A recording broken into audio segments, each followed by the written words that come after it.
সাতপন্থীদেরকে একটি সন্ত্রাসী সংগঠন আখ্যায়িত করে তাদেরকে নিষিদ্ধের আমরা দাবি জানিয়েছি। কাজে আমরা আশা করি সেই বিষয়েও যথাযথ পদক্ষেপ গ্রহণ করা হবে। তারা শুধুমাত্র একটি বিবাদমান পক্ষই তারা নয়, বরং তারা এই ধরনের সন্ত্রাসী কার্যকলাপের মাধ্যমে নিজেদেরকে একটি সন্ত্রাসী গোষ্ঠী হিসেবে জাতির সামনে বিশ্ব দরবারে তারা নিজেদের পরিচয় তুলে ধরেছে। কাজে সেই বিষয়ে যথাযথ পদক্ষেপ নেওয়া হবে, এটা আমরা আশা করছি।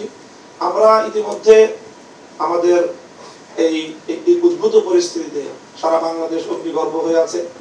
প্রতিটি জেলায় জেলায়, প্রতিটি থানায় থানায় সকল ছাত্ররা তারা উত্তেজনার চরম পর্যায়ে রয়েছে।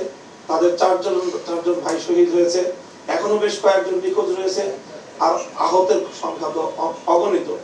এই পরিস্থিতিতে অগ্নিগর্ভ হয়ে বাংলাদেশকে এবং সকল আমাদের অনুসারী যারা রয়েছে ধর্মপ্রাণ মুসলমানদেরকে, ছাত্র জনতাকে শান্ত করার জন্য আমরা কর্মসূচি ঘোষণা করেছিলাম যে আগামীকাল দুপুরে টঙ্গী ইজতেমা ময়দান অভিমুখে দেশব্যাপী সারা দেশ থেকে লং মার্চ হবে। এখন আজকের বৈঠকে আমাদেরকে মাননীয় স্বরাষ্ট্র উপদেষ্টা সহ সরকার উদ্বোধন কর্তৃপক্ষ আমাদেরকে অনুরোধ করেছেন আমরা যেন আমাদের যেহেতু অন্যান্য দাবিগুলো, সব দাবিগুলো তারা পূরণের আশ্বাস দিয়েছেন, ফলপ্রসূ আলোচনা হয়েছে, সেই প্রেক্ষিতে ওনারা আমাদের কাছে অনুরোধ করেছেন আমরা যেন আমাদের এই আগামীকাল লং মার্চের কর্মসূচি প্রত্যাহার করি। তো আমরা এখান থেকে এখনই এটা চূড়ান্ত ঘোষণা দিতে পারছি না, যেহেতু আমাদের কাকরাইল মসজিদে ওলামা সম্মেলন অনুষ্ঠিত হচ্ছে, তারা আমাদের জন্য অপেক্ষমান। আমরা বৈঠকের ফলাফল নিয়ে সেখানে গিয়ে তাদের সাথে আলোচনা করব এবং আলোচনা করে আমরা আগামীকাল কর্মসূচির ব্যাপারে চূড়ান্ত ঘোষণা আমরা দিব। এই ছিল আজকের এই বৈঠকের সার্বিক সারাংশ।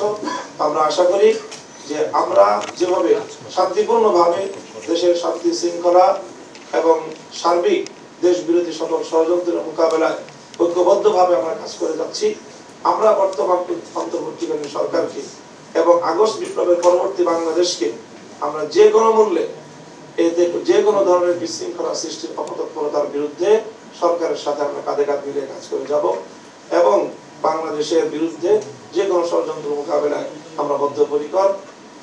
সকলকে ধন্যবাদ।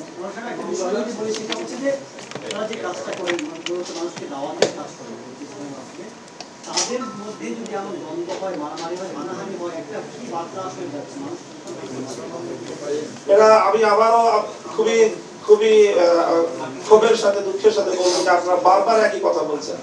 মারামারি হলো কোথায়?